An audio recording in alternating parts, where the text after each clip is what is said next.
This segment of DelmarvaLife is sponsored by AC Plant and Turf.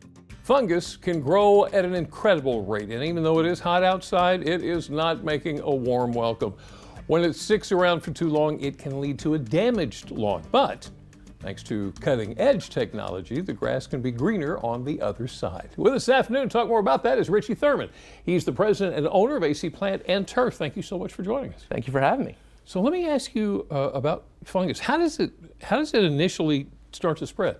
Well, lawns, much like people, when your health drops, and our health is definitely dropping in lawns this year with the amount of heat stress that we've already had. So we've had this really long drought period. Right. And then so what happens is the lawn is weaker. It's not as strong. Then what happens is everyone's irrigating more. They're watering their lawn, trying to keep up with it. They keep turning it on more. They start to water in the afternoon. And then all of a sudden we had all that rain. So basically you have a stressed lawn followed up by just the perfect conditions for fungus to grow in a weak lawn, and that's why all of a sudden you're seeing it just spread really aggressively now. I hate to ask this question. What happens if we don't treat it? So there's two methods. So sometimes a lawn can recover on its own. Yeah. Unfortunately, right now we're in a condition where that's not the case. So if it's not treated, eventually it starts to kill the lawn off. If it's treated in time, most of the time the lawn will bounce back. But even just your mower at this point, people will see these tracks where they're like, oh, does my mower spilling something? It's actually tracking the fungus right through the grass. So if you had a bad patch of fungus and all of a sudden you see mower tracks in your yard, it's actually tracking the fungus right out of that spot on the mower tires. And spreading it around. Spreading it around. Yep. So how do you do the treatment? How does the fungus treatment work? So we use a really high-end quality fungicide. You have to identify.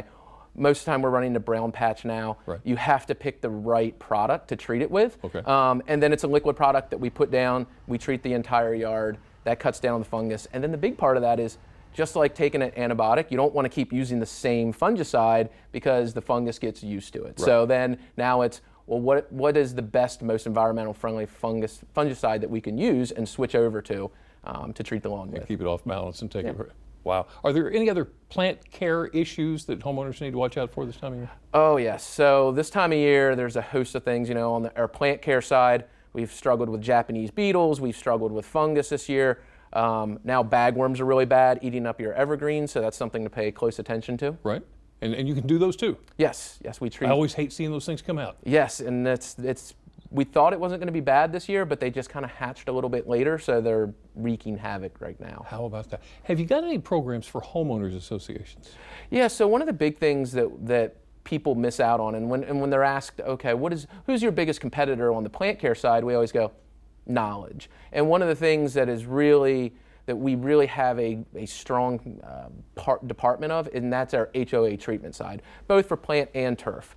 It started with our plant care division that we focus just on HOAs, and now it's moved into our turf care division as well. So yes, we offer a full gambit of treatments and consulting for HOAs. I got a funny feeling we could probably spend most of the afternoon with you, couldn't we? You've got a lot going on. Yes, there's in the plant care world, it's always evolving. There's always new issues.